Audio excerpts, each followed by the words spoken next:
छत्रपति संभाजी महाराज मराठा साम्राज्य के महान योद्धा और छत्रपति शिवाजी महाराज के ज्येष्ठ पुत्र थे।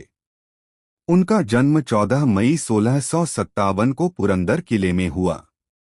बाल्यकाल से ही संभाजी महाराज में अद्भुत बुद्धिमत्ता, साहस और स्वाभिमान दिखाई देता था। उन्होंने संस्कृत, हिंदी, मराठी, फारसी जैसी कई भाषाओं का ज्ञान प्राप्त किया और राजनीति व युद्धकला में निपुणता हासिल की। 1681 में शिवाजी महाराज के निधन के बाद संभाजी महाराज मराठा साम्राज्य के दूसरे छत्रपति बने। उनका शासनकाल संघर्षों से भरा रहा।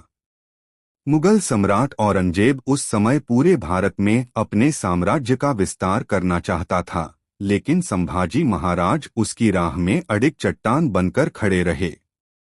उन्होंने सीमित संसाधनों के बावजूद मुगलों, पुर्तगालियों और अन्य शत्रुओं के विरुद्ध वीरता से युद्ध किया। संभाजी महाराज केवल एक योद्धा ही नहीं, बल्कि एक कुशल शासक भी थे।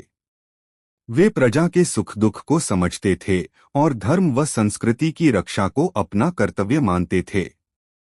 उन्होंने कभी अन्याय के सामने सिर नहीं झुकाया। 1689 में विश्वासघात के कारण वे मुगलों के हाथों बंदी बना लिए गए। औरंगजेब ने उनसे धर्म परिवर्तन करने का दबाव डाला, लेकिन संभाजी महाराज ने अपने धर्म और स्वाभिमान से समझौता करने से साफ इनकार कर दिया।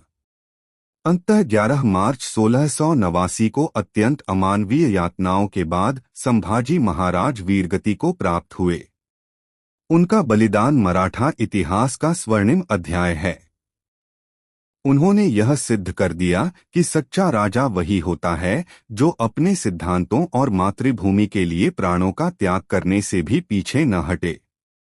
छत्रपति संभाजी महाराज की गाथा आज भी हमें साहस, स्वाभिमान और बलिदान की प्रेरणा देती है।